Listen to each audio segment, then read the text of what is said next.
Hi, everybody, and welcome back to another episode of Life According to Nikki. You guys, I am just feeling so blessed today to be able to share this beautiful episode with you. Today, we're going to be talking with my friend Brie Ocea. There are some trigger warnings on the Instagram, but we are going to be talking about child loss today, specifically drowning. And we're also going to be talking about being pregnant while grieving. So I just want to let that be out there in case anybody is really sensitive to those topics. But really, I think so many people are going to benefit from this episode and from what Brie Ocea has to say. I have honestly been following her content for years now, and I absolutely love everything that she puts out, the messages that she has. So everybody make sure to go give her a follow and settle in for an amazing, heartfelt episode. Are we kidding?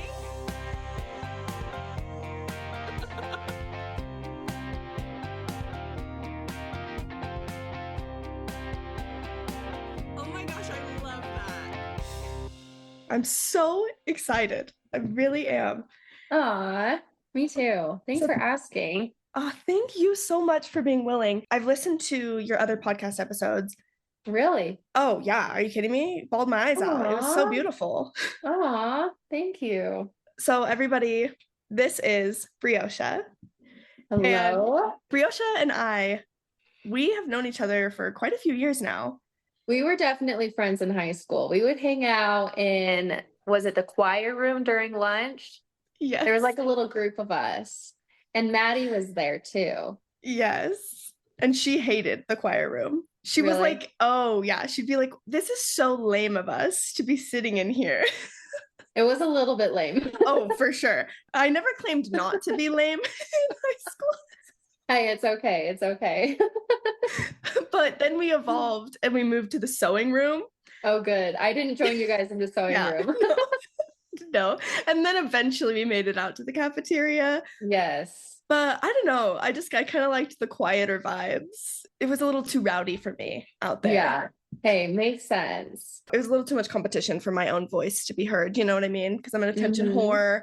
I needed my group to be able to hear me. To start, why don't you tell the people a little bit about you, who you are, and how this came to be and why we're going to talk today. My name is Brie Ocea.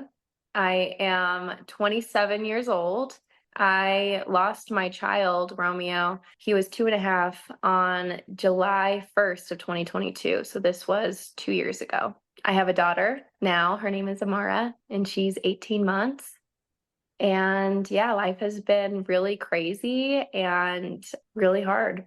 I'm so grateful to have you on the pod today to talk about your grief journey, about Romeo, your experience of being pregnant while grieving. We are going to get to all of that. Yeah, I would love to talk about that. Like, being pregnant while grieving is crazy. And I've actually met several other moms who have experienced things like that too, especially with miscarriages, because miscarriages are so common. Having a miscarriage and then having another baby, and then what that feels like, being excited for that baby, but then grieving the last baby, it's a whirlwind. Yes, we're going to get to all of that. But to start off, we are going to talk about the segment, What Have You Been Watching? Yeah, okay. So, well, recently I've been into, have you heard of the ACOTAR series? Yes. Is that how you pronounce it? ACOTAR? Like, I think it's Court of Thorns and Roses. I think it's ACOTAR, but ACOTAR. That's only because of what I've heard. I have not read them, but I know about them. Okay, well, you need to go read them. Like, they are insane. I gave up reading self-help books to instead read fantasy books about fairies and dark romance, dragons and magic, and it's been the best thing for me.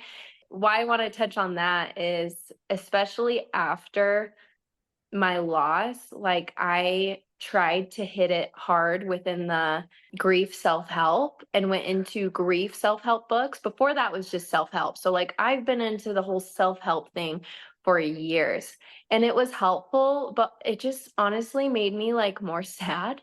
And so I gave that up and started reading about fairies instead, and my life has become so much better. I love this. I Okay. know. I know. Fantasy, oh, it's been so good for me. So that's what I've been reading. You have to read it. It's amazing. And as far as movies, lots of movies are honestly very triggering for me, Mm, as you can imagine. yes. I cannot watch anything that has to do with horror anymore. I used Mm, to love horror, but like when I watch horror movies now, it just brings on all of those scared feelings that is just too much. Always have to turn it off. I get very triggered when I'm watching anything that has to do with a child getting hurt, especially child loss, and obviously drowning or water. Which is funny because have you seen Avatar, the last movie with the yes. water? Oh, yes. Which one was that called? The Way of Water or something like that? Yeah, incredible movie. The visuals were beautiful. The storyline was very simple, but I loved it. And honestly, that's one of my favorite movies. And involved in that movie was water. There was a drowning scene, and spoiler alert, but there was also a death scene. Oh my gosh. Can you even watch that anymore? I can definitely watch it. And I mean, it's triggering. But here's the thing about that too is Romeo, he drowned. And I love the ocean. I love water. So although it's triggering, I refuse to be scared of water. Yeah. And so like that's one of my favorite movies today, although it's really triggering. It's beautiful, it's sad, it's delicate, and that's how life is. You know, you can't like run away from life. You can't run away from your trauma. Yes. Oh Yeah. my gosh. That is beautifully said.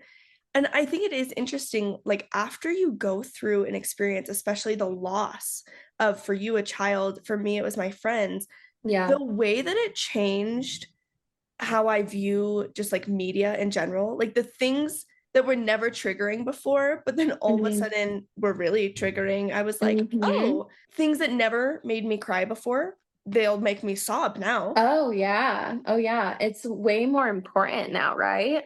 Yes. So you lost your best friend, Maddie, Hmm. who I remember because we hung out with Maddie in the choir room. Like it was you, me, Maddie, Nicole, and then a few other girls.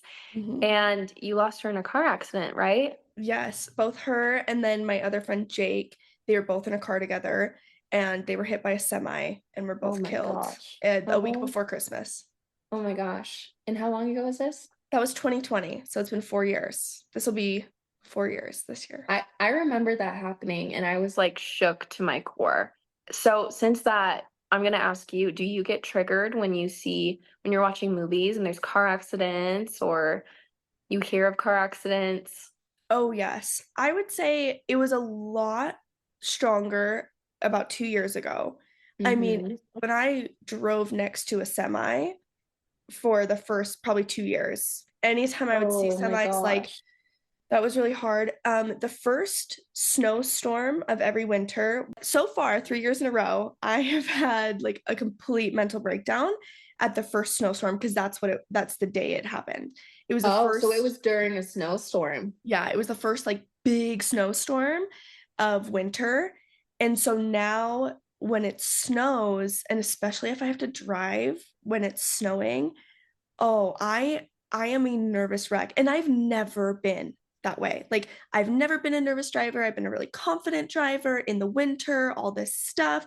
But now all my friends, we will message each other when it snows, when it storms the first winter, and we'll Oh, all message each other and be like, did anybody else cry this morning? oh, that's so sweet. Yeah, it's very like supportive of each other and just realizing like this is really hard. So those things are pretty triggering. I will say though, my reaction to when someone says that they've lost someone else, like even right now, like just hearing about like you've lost Romeo, it makes me emotional because it's not something that I can't relate to anymore. I'm It's like, real to you. You know, yes. so many people are like, "Oh, I can't imagine." And that honestly, that disconnects them from you. Mm, Instead of saying, "I can't imagine," it's way better to say, "I can only imagine," because it connects you to that person. But you can imagine because you've gone through an incredible loss. So that's why I felt connected to you for a while. Oh, I felt the same way when I saw that when you posted about Romeo. Like, I cried. I cried when Yeah. I saw your post. Aw. And Nicole actually, I think she either called me or Marco Polo'd me crying. And she said, Mm. "Did you see what happened?" And we both were like, I mean, I put your name on the temple prayer roll. I was praying for you. I literally, you don't know this, but I have put your name on the temple prayer roll ever since it happened. And I work in the temple That's once a so week. sweet. Are you Be- kidding? because I think of you every time I go. These things, they're so real. And like that grief, when someone now tells me like, oh, I've lost someone, and I'll ask like, I'm so sorry, when did that happen? And they tell me it was 6 months ago. They tell me it was a year ago, 2 years ago. I'm like, oh, it's been no time at all. Mm. You know what I mean? Yeah. Whereas before, I think I would have been like, oh, it's been a while. But having gone through that myself, and it's just like a very long journey, I'm like, oh, I remember a year later being like, oh my gosh, am I ever going to be okay? And it was a Yeah. year later, Yeah. let alone like 2, 3, 6, 9 months. I was like, oh, Oh, I was yeah. still having very frequent mental breakdowns. So to me, I think my time of grief has changed because of my own Right. experience. Yeah. Well, grief isn't linear, right? Oh my gosh, no. Yeah, and that's the thing is it's amazing to me now what will trigger me. Mm-hmm. I mean, it's been now coming up on 4 years and life looks a lot different than it did. My grief looks a lot different, but even Mm-hmm. just about 2 months ago, I had something, oh, I'm gonna get emotional right now. I had something I was really, really excited about, and I knew Maddie would be excited for me.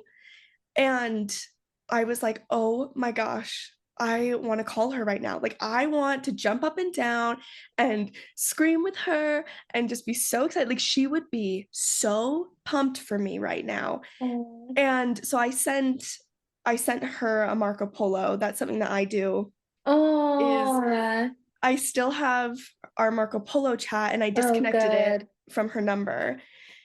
And so a lot of times when I'm feeling that way, when I'm just like, oh my gosh, I want nothing more in this world than to just like talk with her and tell her something, I'll Marco Polo her. Because it's also Good. to remind me that like this is real. And I love that you're Marco Poloing her because when you were describing that you just wanted to tell her something that you're so excited about, I was like, tell her, right? Just because she Yes. passed on doesn't mean you can't still talk to her, doesn't mean you can't still communicate with her. So the fact that you're Marco Poloing her is awesome. I love that. Oh, it's been so therapeutic for me. Every time I Yeah. drive past the cemetery, if I'm in the car with people, like I'll always be like, everybody say hi to Maddie. Like, Yes. we'll wave to her, and like Yes. just having open conversation about her and with Jake. Like anytime that I can bring them up, I Yeah. love to, because Yes. it's like, oh, they're still so real, their existence around me. Yes, exactly. And I think that's something that people misunderstand with death. Oftentimes, people assume with death that that person has died and that they no longer can like hear you or should be a part of your family or your group or your life. And I don't connect with that at all. Yeah. Like I really want to challenge people who have lost somebody to continue connecting with that person and to continue that relationship and to continue talking to them and not only just talk to them, but listen for them. I love that. And I'm so excited because you're going to talk about how you connect with Romeo. Yeah. Why don't you tell us some broad strokes, as much as you want to tell us about the story of how Romeo passed? We'll start with that, and then we'll kind of get into your journey that you've been on now ever since, of connecting with him, how you talk to him, how you listen. We'll get through all that, but let's start with the story. Okay, yeah, great. First of all, I do want to say because one of the hardest things about grief is the judgments and the perceptions that people put on you. And it's natural and I get it. I used to do the same thing. But I have told this story so many times, so many different days, so many so many podcasts, honestly, and I relive the story every day in my head. I can tell this story now without batting an eye, without crying, and it throws people off. So, just for education for the listeners, I would love to tell the story again. I really do like telling it and sharing it. But if my trauma doesn't show up in the way people expect it to, like, it's not something that I can control. Yes. Oh, thank you so much for saying that because, Yeah. yeah, especially people who haven't gone through it. It was crazy to me. Literally, like an hour after Maddie and Jake died, we were like laughing and joking about different things about them. I was like, if I heard that from somebody else, I'd be judging so hard. Oh, I'd be yeah. like, how are you not bawling my eyes out? Well, but give me 20 minutes. Yeah. Well, you watch But TV shows and you see how people grieve on TV shows and you kind of assume that's how you'll do it. But then when it happens to you, like, do not judge anybody for what happens to them when their whole world is turned upside down if you haven't experienced that yourself, you know? Like for amen. me, for example, after it happened, for at least a year, I was in such a deep state of shock that I didn't have a lot of emotion. I was just so numb and in denial that people would look at me and they'd be like, "Oh, you're so strong." And then it would confuse me and I would think, "Am I strong?" You know? Yeah, really, I was just in shock. I mean, yeah, unless you've gone through it, it's going to look different. And it's going to look different than even you expect it to. Oh, for sure. Yeah. It's different on a day-to-day basis. Mm-hmm. But okay, so like I said, I'm 27 years old. When I was 21 years old, I was in a relationship with Romeo's father, and we were dating for about a year. We were living in his parents' basement, totally broke. I was working and we were living off of my income. And I got pregnant accidentally. I told Caden that I was pregnant, and the second I told him, he just got this huge smile on his face. And he was like, "You know what? We got this. We're going to figure it out." And I believed him. I was terrified, but I was like, "Okay, let's do this." We were kids. Like, now I'm looking back and I had my first baby at 21 and I'm like, "Oh my gosh, like having a child and with a child." Yeah. Yes. We did it, and I'll give Caden credit. He was younger than me. He was only 19 when he became a dad. Can you, like, Oh, 19 years old? That's more common in Utah, but it's still crazy. yes. Yeah. And so we had our first child. I was 21. He was 19, or he might have been 20 by the time that we had him. We were moving around everywhere. We were actually living in California at the time of the accident. Caden was in solar cells, so he was doing a lot of cells at the time, and I was a stay-at-home mom. I'm really grateful for that time period. We were so broke, so financially stressed, but I got to spend all of my time with Romeo as a stay-at-home mom. So I really, really appreciate that. By the way, when I had Romeo, I went through this whole like spiritual awakening because I had this baby just like pop out of me. And I'm like, "Oh my gosh, where did you come from? I know you. Like, you didn't just come out of thin air, right? Like, you must Yeah. have come from somewhere." And it was just this whole, oh my gosh, there's so much more to life, to death, to everything than like what people just think, right? Yeah. Oh, that's beautiful. Yeah. Oh yeah. So that kind of opened my eyes to spirituality, to God, and to all of that, which was good because it helped prepare me for losing him. Mm. So we were living in California at the time. We're living in this little apartment complex. I don't have a car. So I'm taking Romeo to the swimming pool like every single day. There's a little swimming pool at the complex and there's a little park. So we're going swimming and we're going to the park every day because we're bored. Yeah. So I take him to the swimming pool, and the day of the accident, we walk into the pool area. We're only there for, this is July 1st of 2022, by the way. Mm. We're only there for a few minutes. We had just barely walked into the swimming pool area. There's another mom that I recognize. She meets me halfway. Romeo runs ahead to go and play with her son who's sitting at a bench. I meet this mom and I sit down to talk to her. So I'm assuming Romeo is at the bench playing with his friend, and I sit down. I take my eyes off of him, which, looking back at that today, obviously I am so like, I replay this moment in my head every single day. Do not ever take your eyes off of your child if they are near a body of water. Drowning is so common and so dangerous. I sit down to talk to her. Like I said, we had just been there for 2 to 3 minutes. I stand up and I'm like, "Where's Romeo?" I look around the pool area and I don't see him. I see her son sitting in the hot tub and I don't see Romeo. So I start walking forward towards the hot tub and I see him face down in the water. This is an image that is just glued in my mind forever, by the way. Yeah. Just seeing his body face down and limp in the water. At this point, it feels like I'm in a dream. And I keep thinking to myself, wake up, because I'm living in my worst nightmare. Like, this isn't real. This doesn't happen to me. This doesn't happen to Romeo. Like, this is not real. Mm-hmm. Colors are all mushy. Like, I'm running in slow motion to the hot tub to get him. I pull him out and I start performing CPR. And there's a crowd of people around me. They're screaming. I'm screaming. I took a class in CPR years ago, but I don't know what I'm doing. Like, I'm trying to do it, and I am so panicked, so out of body that I don't know what I'm doing. And I'm trying to hand him to somebody who knows what to do. Nobody knows what to do.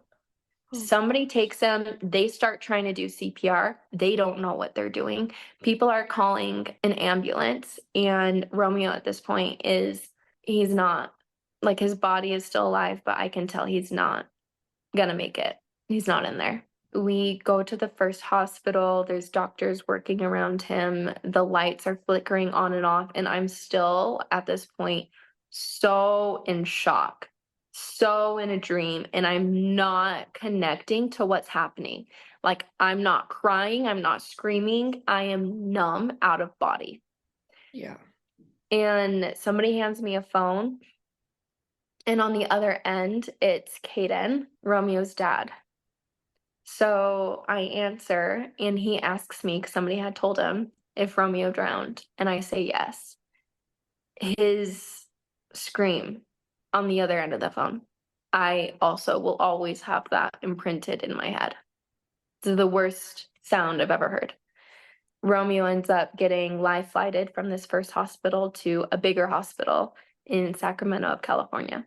We go there, we meet a bunch of family there, and doctors are telling me that he's brain dead. I'm looking at him and he's connected to all of these tubes, and all I'm wanting to do is take all of these tubes off of him and cuddle him to me and have him in a blanket and cuddle to me, and I can't do anything. Like, the hospital was awful being there looking at him like that. And even today, like, I hate going to hospitals. I hate it when anybody gives me an IV. Like, I have to do a little prayer before I take any kind of IV in my wrist, because it triggers me so bad. Yeah. So we're at the hospital, and doctors are telling me that he's brain dead, all of his organs are failing. I have family and friends calling me, telling me that miracles can happen and not to listen to the doctors, and people are sending me articles of other kids who have drowned.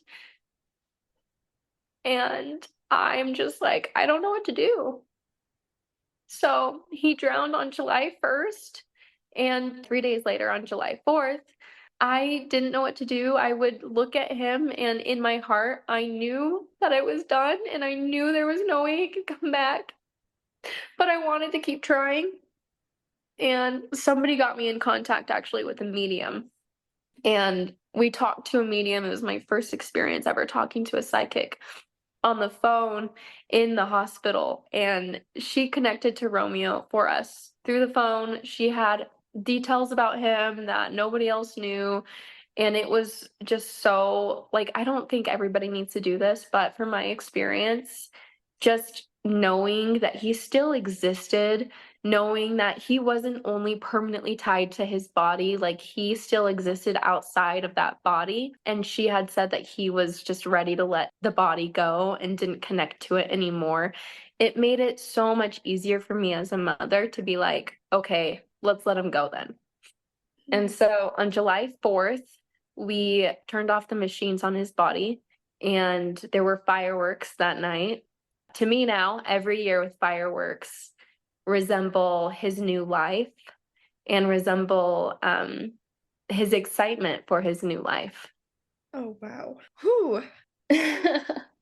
I was going to actually ask about the fireworks. Oh, yeah? That was going to be one of my questions, was if 4th of July, that day, if the fireworks were triggering or not. So I love that that's something Fireworks that's are, beautiful. oh, yeah. Oh, yeah. And honestly, triggering to me, it's like, triggering brings on so many emotions, not just depressed emotions, not just angry emotions, but like all of the feelings. So I love fireworks. Yeah, they make me sad, but they also make me happy. Oh, and isn't that grief? Yeah. Things that like make you sad and happy simultaneously. Like there's so Totally. many things. I remember watching Inside Out after Maddie and Jake died, and I sobbed when I watched the scene where the like joy ball and sadness comes over and touches it, and then it's both emotions, because I was like, oh Oh, I yeah, love that. I love that. it's not just one thing, it can No. be this mixture of both. Totally. It's not black and white. You cannot put grief into a box and call it whatever you want to. Like, it's so complex and it's so multifaceted. Yes. Oh my gosh, yes. Wow, that was beautiful. Thank you. Thank you for sharing that. Tell me now, take us through, he passes away, and the butterfly thing. I want to know, like, Mhm. was that an immediate thing that kind of became this symbol? Tell me about the Yeah. butterflies. Oh, yeah. So there's lots of symbols for him and lots of like little synchronicities for him, but it did start with fireworks and butterflies. So I was at the hospital and I was talking to a doctor, and he was talking to me about organ donation. And this was before I had decided to let his body go. Like, I haven't even decided what I wanted to do yet. And you have doctors talking to you about donating your son's organs. Like, it's so much. I was actually pissed. I was wearing a sweatshirt that somebody had let me borrow because I went straight to the hospital. I had no clothes on me. I was wearing the clothes that I had on during the accident, which were wet because I went into the hot tub with him. And so I'm wearing a sweatshirt that somebody gives me, and the doctor turns to me and he's like, "There's a butterfly on your sweatshirt." And then he goes, "Butterflies resemble new beginnings and letting go and blah, blah, blah, blah, blah." And I was pissed. I was like, "Don't tell me that. Like, we're not giving up yet," that kind of thing. But I still have that sweatshirt today. And so it kind of started with that. There were butterflies all over our door.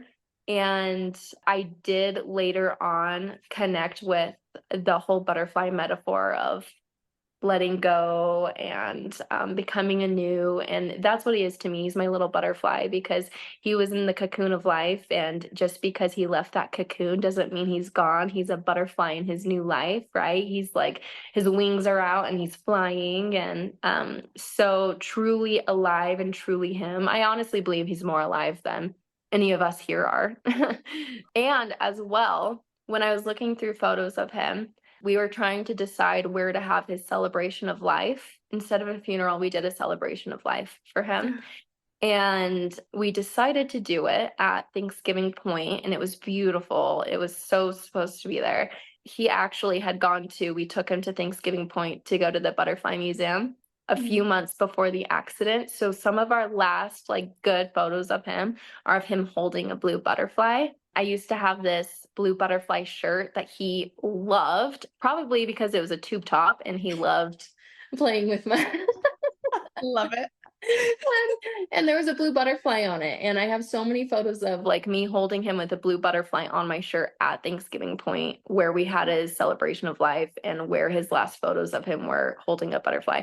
So there's just so many little things, honestly. Like, it could be whatever you want it to be. Like, if you have a loved one that you lost and there's something special between you and them, and you're like, this reminds me of them, they can come to you through that symbol. It's whatever you really want it to be, right? For me Yeah. right now, it's rainbows. So it started off as butterflies and now it's very much rainbows. Oh my gosh. And do you like communicate that? Are you like, okay, Romeo, rainbows now? Or does he more come to you and it's like, I think this is him? Yeah, he'll more come to me and there's like lots of rainbows popping up and then I'll kind of ask like, is it rainbows? And then all of a sudden there's rainbows everywhere. I mean, my profile picture on Instagram right now, I have a rainbow on my face. And so sometimes too, I'll close my eyes and I'll be thinking of him and I'll just see rainbows in my mind's eye. Oh, that's so Totally. beautiful. Totally. I love that. Him just coming to comfort his mom. Yes. Or in Just, song lyrics, I'll be thinking about him, and then the person singing the song in the background, they're like, rainbows. And I'm like, oh my gosh, Romeo, you already visited me yesterday. Like, you're popping up again. Don't you have stuff to do? that's so sweet. I once had an experience with song lyrics when I was at Nicole's wedding. Oh, And I was having a moment, and I had already been crying because it was, it's just hard, big events and things without the people that you love, especially yeah. things they would have been at. And anyways, Nicole had texted me months prior, months prior, Hmm. and said, like, hey, will you send me some songs to put on my wedding playlist?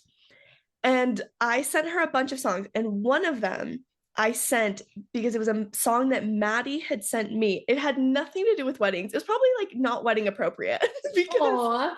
it was just like some You rando wanted Maddie song. to be there. You're including Maddie in the wedding. Exactly. But I was like, Maddie loved the song. Maddie showed this song to me. This is Maddie's Mhm. song. So I'm going to put it in.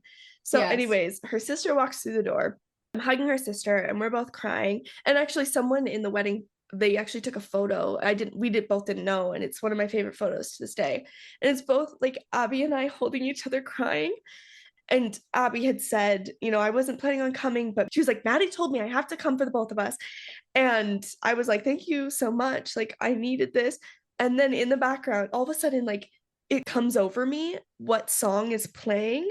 And it was Maddie's song. It was Oh my gosh. the one that I had put on the playlist from Maddie. And oh my gosh, I lost it. I was like, Oh oh, my gosh. See, that's a Maddie. total connection. Like, yes, I Yes. was absolutely 100% Maddie there with you. Oh, absolutely. Like, there's no denying that. Like, it was No. that out of the entire playlist, that one Right. song playing at that moment, I was like, oh, this is Maddie's song. Yes. And honestly, like for people listening, it's easy to like hear that and think, oh, it's a coincidence, or to hear my butterfly stories, oh, it's a coincidence. But until it happens to you, until you yourself make a connection and have a sign or have a synchronicity that just hits you at home, hits your soul, like it's kind of hard to understand. So you've got to open up to it, you've got to play around with it, and you've got to recognize when the signs come, and it gets stronger and stronger. And you're just opening that door more and more and more. Like I said, your relationship continues, right? So the signs, everything involved, you're making that stronger. Your relationship with them is stronger. Oh, I love that. Tell me about getting pregnant with Amara and processing these very heavy feelings, seeing Romeo, all of this, all at the same time that now you are pregnant with your daughter. Oh yeah. No, that was a whirlwind. So I lost Romeo July 2022, a few months after I got pregnant with my daughter. God. And then, oh my gosh, no, it's girl, my life the past few years. So I lost my son. I got pregnant with my daughter a few months after that. And this is with Romeo's father. So the guy I've been with for 6 years. And then a year and a half after that, we separate, break up, felt like a divorce. So child loss, new baby, divorce. Yeah, it's been a whole whirlwind. Like it's been crazy. Oh my, wow. I just like needed to breathe right then. Just, Oh yeah, I need to that's a breathe lot. too. Oh my, you're not just grieving one thing. Those are No, three separate journeys. it's been crazy. So we actually broke up a year ago today, and my life to date has been so flipped around 360, and I feel very, very, very blessed. I feel like I'm now in a stable position where I can finally heal from everything and finally take a second to breathe and come out of shock a little bit and like process more of what's been going on. I'm less in survival, and just finally get to enjoy my little girl that I have and my new relationship with my son. But going back to your original question, so I lost Romeo a few months after got pregnant with my daughter. Honestly, as a grieving mom who just lost her son, and my whole identity at that point, because I was a stay-at-home mom, my whole identity was being a mother.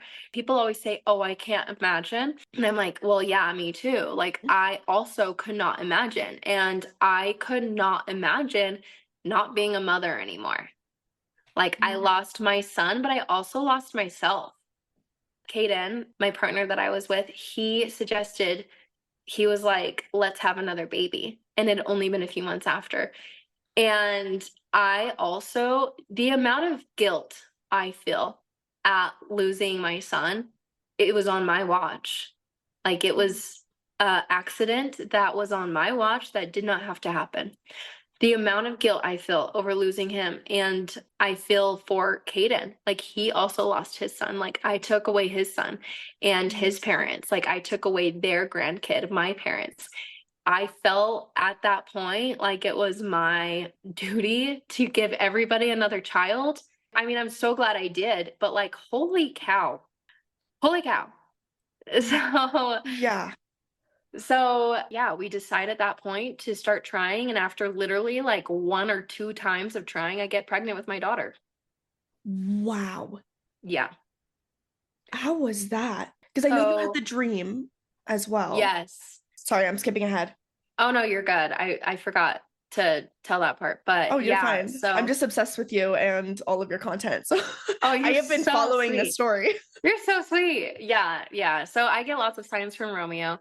And before I get pregnant with Amara, I do have a dream about Romeo. This is a lucid dream. So do you know what lucid dreams are? Yeah. I've lucid dreamed my whole life. Oh my gosh, that's so cool. I So love that. yes, I know exactly what you're talking about. Yeah. So this was a lucid dream. So in this dream, I'm aware I'm dreaming and I can kind of control the dream. And I'm flying with Romeo. We're in flight and we're flying over tennis courts, which is so funny because I'm a tennis player. And so we're flying over tennis courts. And after the flight, he tells me that he's so excited for his little sister to come to Earth. I remember feeling so emotional, and I could feel that there was another little girl there. And after that dream, I started getting signs like there's a little like girl who wants to come through. And Caden asked me, he's like, let's have a baby. And this is after my dream. And I'm like, okay. And then I get pregnant with a little girl. So in hindsight, like, it is hard, like looking back, I'm like, oh my gosh, I cannot believe that we lost a child a few months later, had another child. Like, it all happened so fast. But like I said, when your world is ripped out from under you and you don't know left from right or up from down, like, I don't judge anything you do at that point.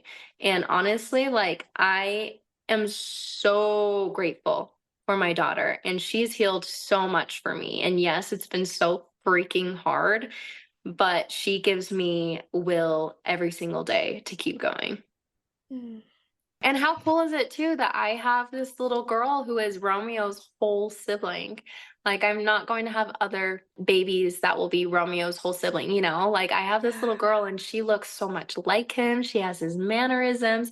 She's completely different. She's her own being, but she has so many similarities to him. And I know, like, he was obsessed with friends. He loved having friends, and he would be obsessed with having a permanent friend. It's very bittersweet for me to think about that because obviously I want him here running around with her and playing with her. And I know he loves her. I know that they do play, but it's not the same. It's different and it sucks. It's very bittersweet. So during my pregnancy, I felt so guilty for everything. I felt guilty when I was excited for my daughter. because then I felt guilty about my son. But then I felt guilty when I thought about my son because I should be excited for my daughter. Ugh, So every single emotion I felt was not okay. Well, I mean, it felt not okay yeah. and felt inappropriate. And like, you cannot live life feeling guilty for being happy and feeling guilty for being sad. You just can't do that. So how did you handle that? Like, did you talk to somebody? Well, I was extremely lonely. Caden and I had really connected after Romeo's passing. It was something that him and I had just opened up within our relationship and within ourselves, and I hadn't connected to another human in that kind of way before. But quickly after the pregnancy, he grieved in a different way than I did.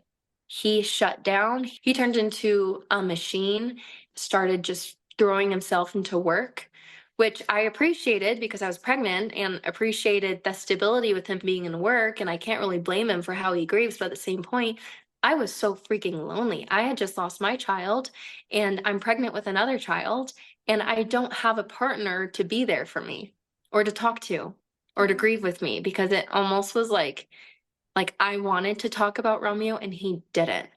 Mm, And that's another thing too, is when a couple loses a child, like the stats on them making it are extremely low. And I think it's because grieving in different ways will disconnect you. yes. I Well, think it's really important to open up to each other and to grieve. I mean, you can't really control how you grieve, but you need to be open. Like, do not close off to each other ever. mm, and that's so hard to do when You you can't control how your trauma yes, shows up for you, right? right. Like, I couldn't sit there and be like, talk to Romeo or talk about Romeo with me. Like, I couldn't make him do that. And so we disconnected and we separated. Yeah, so that pregnancy was so lonely. I felt guilty for every feeling. I liked to talk to my belly and I liked to talk to my daughter when she was in my belly. But when I did that, I felt guilty for not talking to Romeo. And so then I talked to Romeo and then I felt guilty for not talking to my daughter.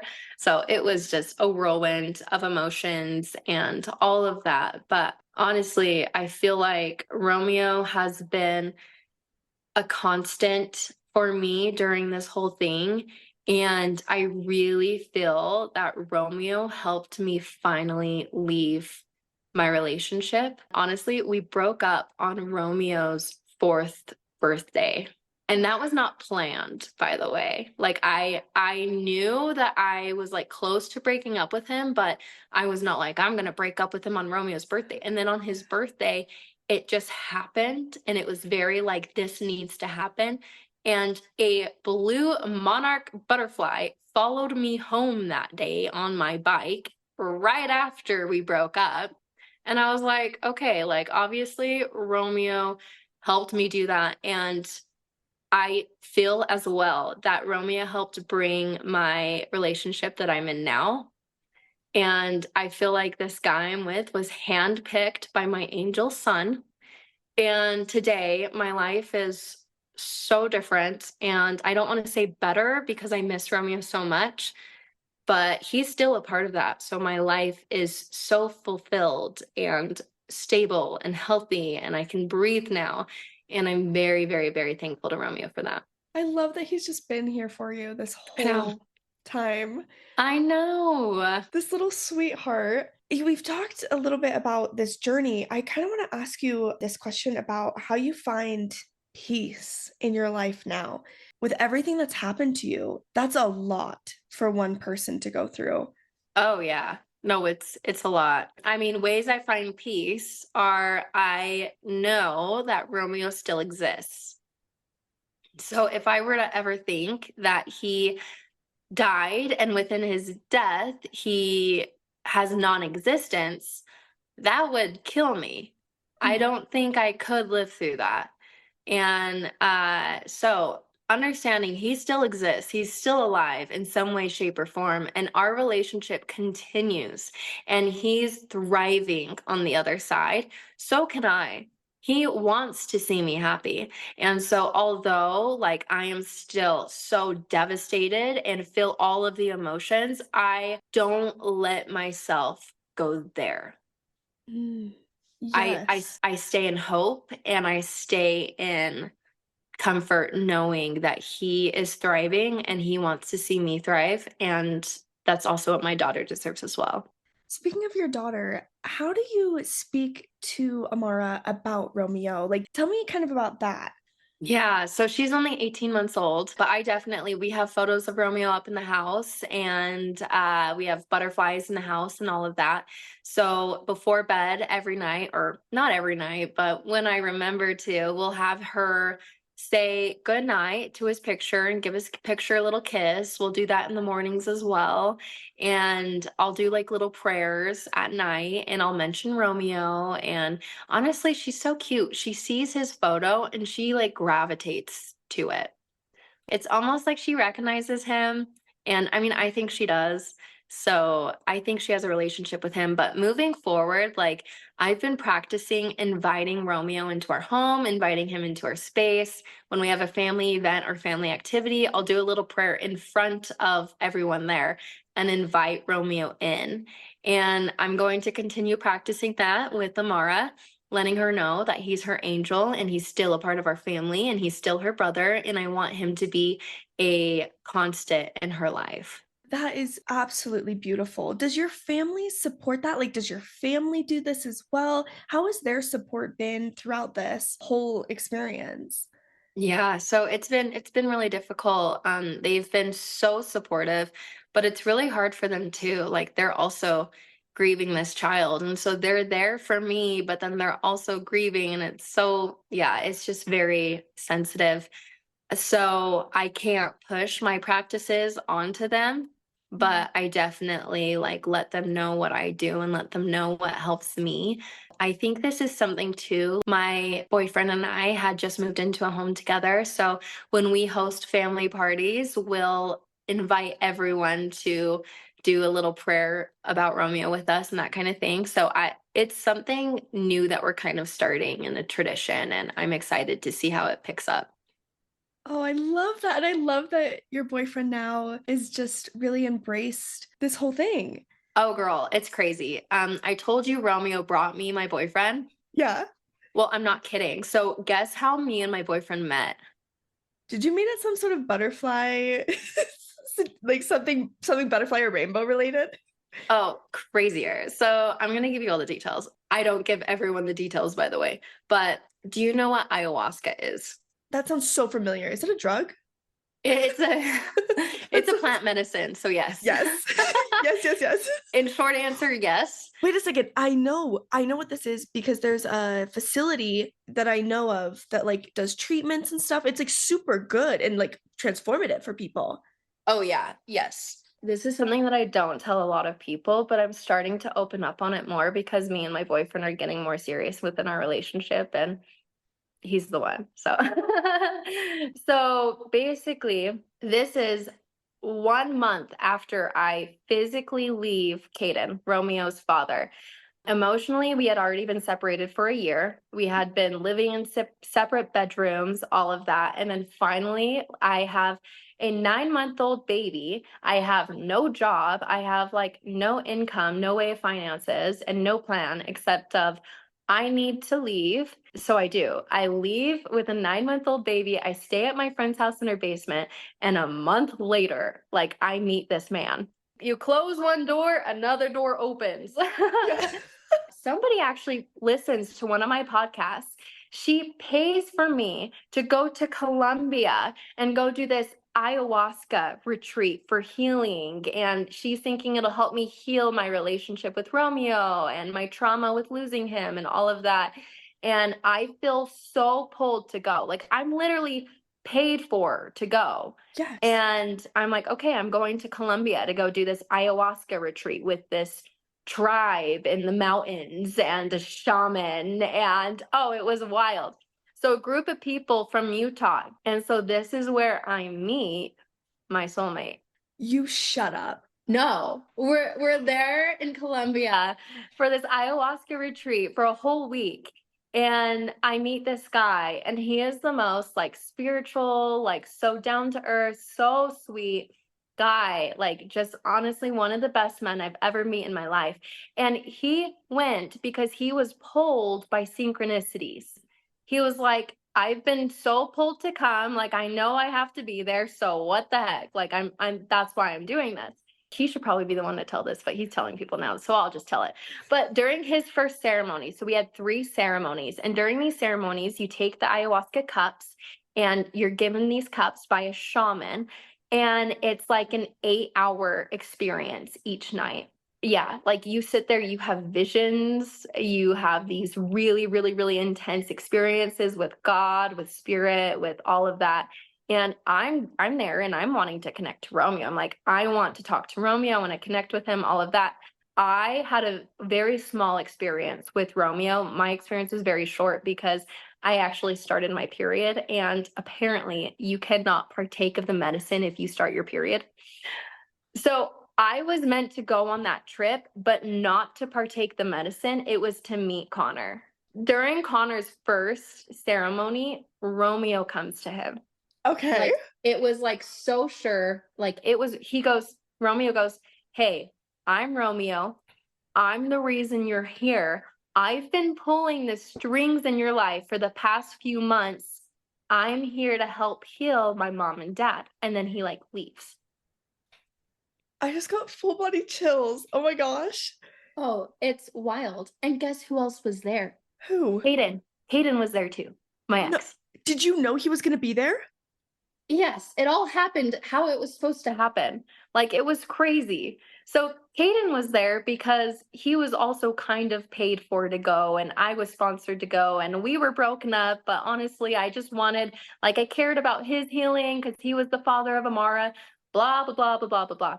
So we're all there. But how cool is that? That if Connor is my soulmate and my person I'm going to marry one day, he gets to meet my ex and the father of my daughter, like in that very intimate setting, an intimate way. Like they know each other very well now. My mind is being blown. Keep going. Yeah, so there were like more things that happened during that trip and his visions and all of that.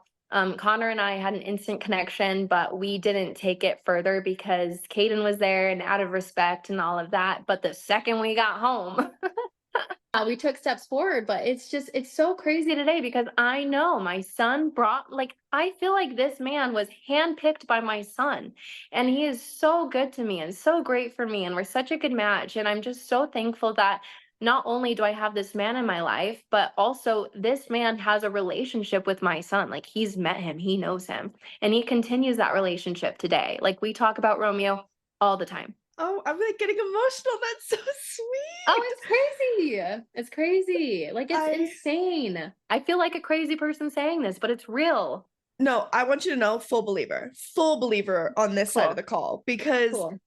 I really genuinely believe that these kind of things are not coincidences. Like, I think it is Oh, 99.9% there of has the to be time real. more than this. If this is it, if everything you can see, taste, touch, and feel is all there is to life, like that sucks. Like I Yes. would not sign up for that. Oh, I completely agree. I think it's easier, at least I'm just more prone to believe in more Oh, there's than gotta be in more. write-offs. So There has to be more. This is not it. there's I mean, so just much think more. about all of the planets and the way the world is, and there's just so much magic and life in general. So Oh yeah, when you look at there's more animals going and on. like plants, Yeah. I mean, are we kidding? Nature? Yeah. Yeah. Yeah, the mountains? You're Yeah. telling me that yeah, no. It's The all sun just pops up every day. Yeah, no, it's crazy. Life is really beautiful. Oh, I completely agree. And I'm so happy to hear that you found someone that is your soulmate, that Yeah. Romeo brought him to you. That is the Yeah. most romantic. I'm such a romantic. Oh, I know. And honestly, like I stopped believing in love a while ago. And now I'm like, wow, like love is real. Oh, and how is he with your daughter? Oh, he's amazing with my daughter. Yeah. Oh, you guys just were all meant to be. Thank Yeah. you for sharing that. Yes, thank you for listening. It's definitely a love story. It's awesome. I love to hear about the highs and the lows, because that's what life's all about. And it's this journey through them all. And I love to see your positivity, your connection with Romeo on your Instagram. I love your posts where Aw. you show this grief in such a real and raw way, but also I love that you show that it's not just crying all the time, because it's Yeah. not, like Yeah. it's so much more than that. Exactly what you said. Like, it's not something you just put in a box and you label it. Like, Yeah. it's so fluid, it's a part of us, Yeah. it's all around us, and there's so much Hmm. beauty in it as well. Yes, thank you. I'm really trying to get that message out, so I really appreciate that's how you take it. Oh, absolutely. It's being delivered. Good. I that's what I get from your feed. Everybody go Good. follow Brie Ocea. Aw. Okay, last question. For someone who may be going through a similar loss, what advice or words would you share with them? Or what kind of things did you not enjoy? Did you not like that you're like, don't say this? If you're trying to give advice to somebody else, of like, Okay. as either way, you can take it whatever way you want. Okay, so let's start off with the advice to other people who know somebody who's going through a loss. So we've kind of already touched this, but first of all, be really sensitive to not project and to not judge how they grieve and how their trauma shows up for them. Because until it's happened to you, like your whole world is ripped out from under you, like don't judge for how that shows up for somebody. Mm. So there's that. And then also the whole I can't imagine. Like instead of saying I can't imagine, I can only imagine is way better to say. And just honestly be there for them. Like you don't have to give them advice. You don't have to do anything much more than letting them know that you're there and letting them know that you care. And grief isn't only like, oh, they're only going to grieve for a few months or a year and then they'll be fine. Like, no, it's a lifelong thing. So even if you just want to touch base, like a few years after the accident as well, like just constantly come in and let them know that you love them. That's so helpful. Oh, yes. I love that you say years later. Everybody else seems to have moved on and like whatever. Yeah. Like when those people pop in your head, I believe that happens for a reason. I believe that that's family members of like their family members telling me like, hey, they need a little something. Like they need a Yeah. message. They Yeah. When you're need thinking something. about them, just let them know. Yeah. Because in a way, you're letting them be seen, by Hmm. saying like, hey, I had this message come through to me through your loved one. They want you to be comforted right now. Totally. Like the amount of people that I've had connect to me and let me know signs they've seen from Romeo or even dreams they've had of him. Like it's been super sweet.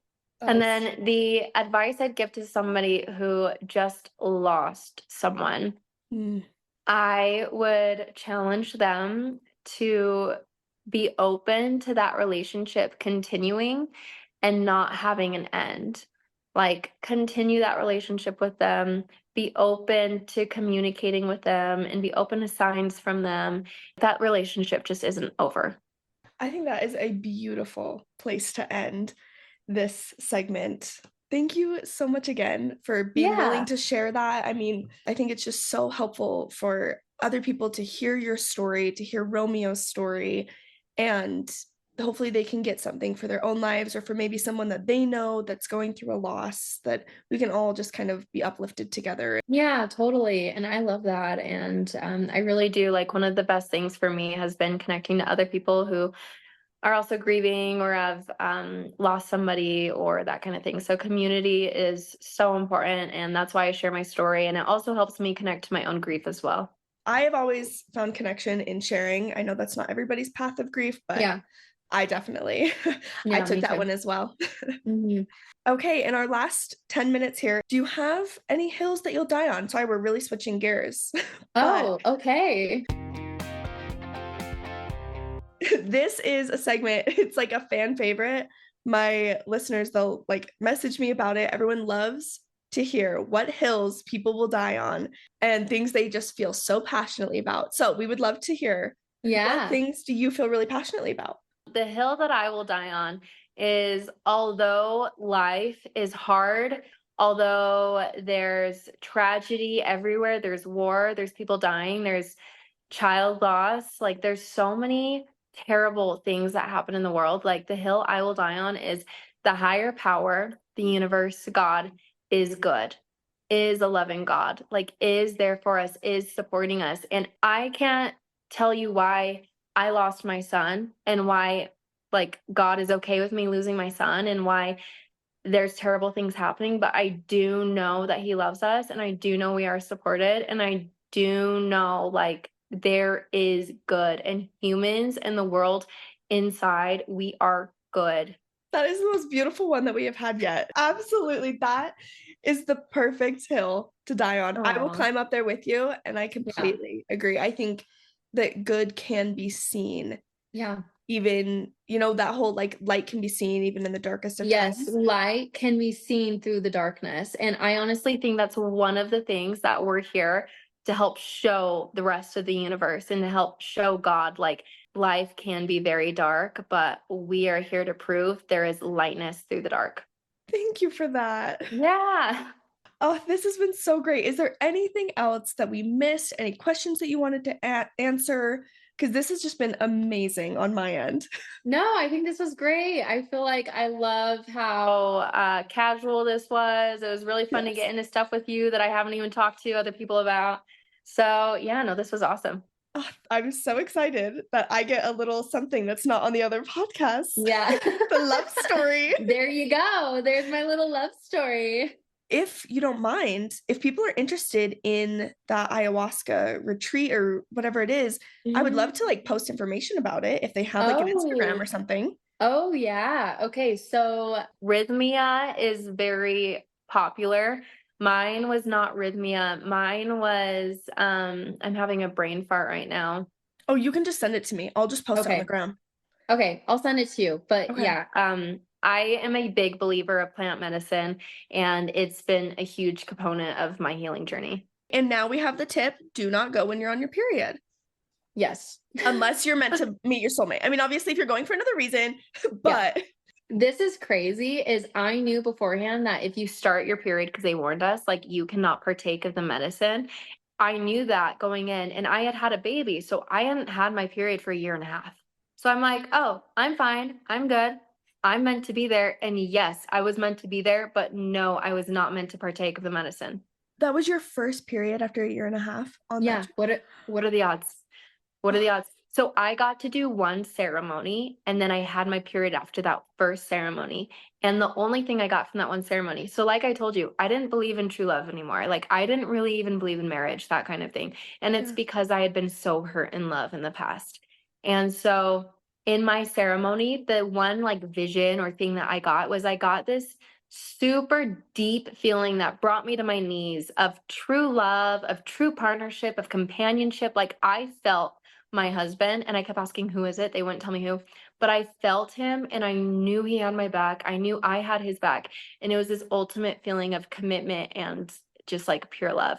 So what I got out of that was love does exist. And that's all I needed. I just needed to believe in it again. And here I am. And here you are. I will post the information. I'll like tag them if they have an Instagram because I am fully supportive of getting everybody's resources together of like, this worked for me and this worked for you. It might work for somebody else too. Yeah. Well, Or I love how Mhm. open-minded you are to that as well, because you're LDS, right? Yes. And honestly, people of the church are being more open-minded to plant medicine because of the research that's coming out. There's actually a podcast, a very popular podcast that came out recently. So I'll send you that one as well. But Oh, please. it's about this Mormon bishop went to go do ayahuasca and had a beautiful experience and was being interviewed on this podcast about his experience. So yeah, it's being talked about and it's being proven that it helps. And obviously you need to be very, very careful and very safe and do it in therapeutic practices. But I'm a big believer of plant medicine for sure. I'm a big fan of learning, of embracing. I think there's a lot of truth everywhere. And so that's kind of the personal journey that I'm on right now. I love how dedicated you are to your beliefs and to your God and to your religion. But then at the same time, I also I have so much respect for you for your pole dancing. Like that's something that you love and that's how you express yourself. And my question to you is, do you feel close to God while you do that? See, yes. Okay, Yeah, I knew you did. Here's the thing. And I think that this is something like not a lot of people are ready to hear. So like Okay. everybody buckle up. If you Yeah, are a let's hear it. member of the Church of Jesus Christ of Latter-day Saints, buckle up with Yeah. what I'm about to say. The reason I really started pole dancing is because I had a lot of body image issues, and that Wow. had been for like a lot of years. And I was finally at a place where I'm like, I don't want to feel this way about myself anymore. I want to feel empowered. I want to like myself. When I look in the mirror, I don't want to sexualize myself. I don't want to demean myself. Like I just want to exist and be grateful for my body and what it's Mhm. capable of. I want to mature in my sexuality. And Mm. even though I choose a life of abstinence and I love that choice, and to me, it is a choice. I mean, my career job now is a sex educator, so it really is a choice. Oh, wow. I sell vibrators and like talk all about them. Oh, wow. Yeah. We didn't see that coming. To me, I was like, okay, what is something that I can do? And again, people are not ready to hear this, but I prayed about what can I do? What is going to be helpful to me? What's going to be aligned with my personal values? I really took an assessment of like, Good. why am I doing things? Why am I not doing things? Mhm. Where do I want to land here? And I genuinely felt prompted to try this. Oh, I believe you. And when I did, it's been life-changing for me. It has been transformative in how I feel about myself, my interaction with my sexuality. It was this huge stepping stone to the career that I have now. I'm about to go get my master's degree in sexology. Like, Girl. that I feel so propelled by God to do. Like, this community that I serve is so underserved. Like, this LDS community, it's so taboo. It's this. And I've always felt like I could be a voice because I'm pretty loud, Yeah. and I'm not afraid to like speak up. And so it's polarizing, it's taboo. And I'm right there in your face being like, no, I pole dance and I go to church every Sunday and I serve in the temple and I work in a sex store. And I'm a I like, love that. Have you done episodes about this? not, I've like touched on it. I've touched on it a little Nikki, bit, but we're doing it like it's you going to be big. are going to go so big if you figure out how to really portray your voice within that, because you're going to help so many people who need to hear that and need to Oh, hear that story. And you inspired the hell out of me because of that. oh, thank you. Seriously, I would dive into that. That's very powerful. Thank you so much. That's what I have felt. And anybody, that's a hill I'll die on. Anybody who comes to me Yeah. and says that like that's not from God, like then you clearly don't know how God talks to me, because like Yes. I That's how you can't deny connect it. to God. Yeah. Like I can't deny that everything that I've done, the people that I've met, the connections I've made, the groups that I am a part of, that I would never have been able to be a part of if I wouldn't have taken this path. Yes. Like you can't tell me that God didn't lead me there. You know what I Here's the mean? thing too, is I was talking about you cannot put grief in a box. Grief is not black and white. Well, guess what? Do you think you can ever put God in a box? Snaps to that. You cannot. Are you kidding? He's the creator of everything. No, do not try to put God in a box. Yes. I like literally could not agree more. Yes. This whole conversation just shows, that there's so much more. If you just open your eyes, I've used this before where I don't look at life as a telescope. I think it's a kaleidoscope. Ooh, yeah. Like I don't think it's just one No. way to look at it. I think it's Mm-mm. colorful, it's dimensional, it's 3D, it's all Mhm. around us. And I think that is religious or not, like it applies to everything. 100%. Yeah. Oh, thank you again for just everything. Can Love you that. do our little sign out? Thanks for listening to our thoughts on life, because this has been Life According to Nikki. It's so cool. It's a little bit nerdy. Some people call me a crystal girl, but There's nothing wrong I'm with like, that. I only have a few crystals. Yeah, back up. Oh I my don't gosh. charge them in the moonlight, I promise. I think the reason I haven't gotten into it because I would lean in so hard. I would Yeah. be. I would be going Yeah. to the woods on a full Yeah. moon. Yeah. I would Howling be at the her. moon. I would be that girl. 100%. Yeah. Mhm. If someone wants to give me some crystals and teach me, I'd probably convert. Okay. Okay. I'll work on you a little bit.